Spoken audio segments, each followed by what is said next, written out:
मैं चंदन को देख के मैं शर्मा गई, इसीलिए मैं बहुत देर को बाद में आपसे मिली। यही महारानी, क्या तुम इस कोटिया में तो ठीक हो? आप जिस दिन से मिल के गए, कभी आप वापस लौट के इस कुटिया में नहीं आए। क्या आपको अच्छा नहीं हो रहा था? यही महारानी, मैं तुमसे मिल करके जब यहाँ से गया तो मगध राज में प्रजा इतना है कि मैं प्रजा की दुलार और प्यार के बीच मैं तुम्हारी याददाश्त को मैं भूल गया। लेकिन एक बात ये मुझे पहले सुनाओ, क्या कि ये कुटिया में ये बालक कौन है? हे महाराज, यह बालक आपका पुत्र है। क्या? हाँ, बस बस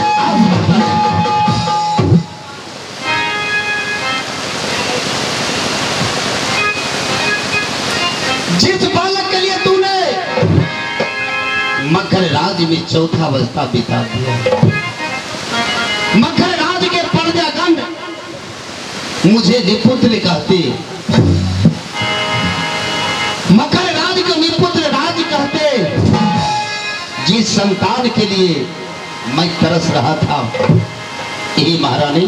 जी महाराज, उस समय तूने ये बालक को बारे में मुझे नहीं बताई। आज तूने ये घना घोर जंगल के बीच आ गई हो तो तुम करी कि मेरा पुत्र है? नहीं, ये बात तो मैं कभी नहीं मानूंगा।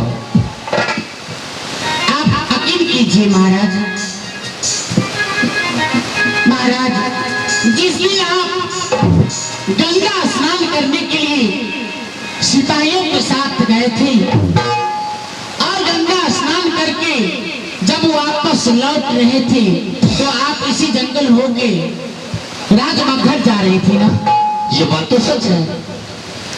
इस जंगल में सिपाही मुझे मिला और सिपाही मिल के आपको जाकर के कहा कि महारानी इस चंदन वन जंगल में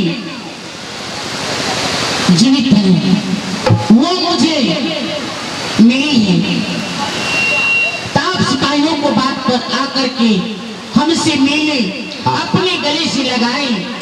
मैंने रात भर रहने का मैंने आपसे वचन मांगा, आपने वचन दिए, रात भर कोटिया में रहे। आप जिस दिन कोटिया से गए उसी दिन से मेरी अंग अंग भर गई।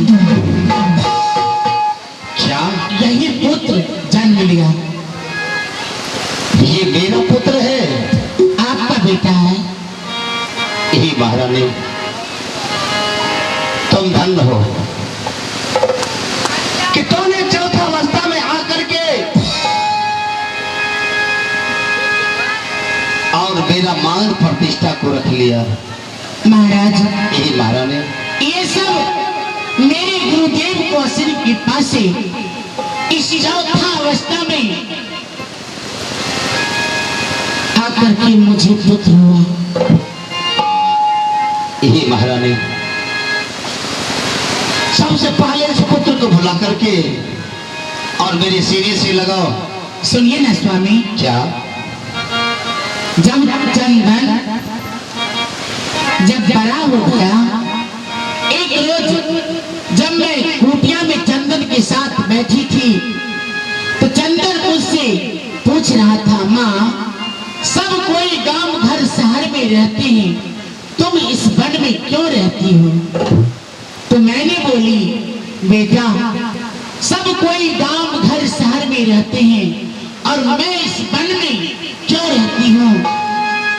समय आने पर तुम्हें सारी बात मालूम हो जाएगा कि मेरी माँ इस घना घोर जंगल में कुटिया बना के क्यों रहती है। और दूसरे दिन जब चंदन खेल कूद करके मेरे पास आए, उस समय चंदन कहा, माँ तू तुम तो मेरी माँ हो और मेरे पिताजी कहाँ हैं? उस समय मैं शर्मा गई। मुझे शर्म लग रही थी कि अब मैं चंदन को मैं क्या जवाब दूंगी। चंदन मन ही मन क्या सोचता होगा कि मेरी माँ मुझे छुपके से जन्म दी और मैं अपने माता पिता को नाजायज पुत्र हूँ, इसलिए मेरी माँ पिता के बारे में नहीं बता रही। ही महारानी नहीं, ये तो मुझे क्या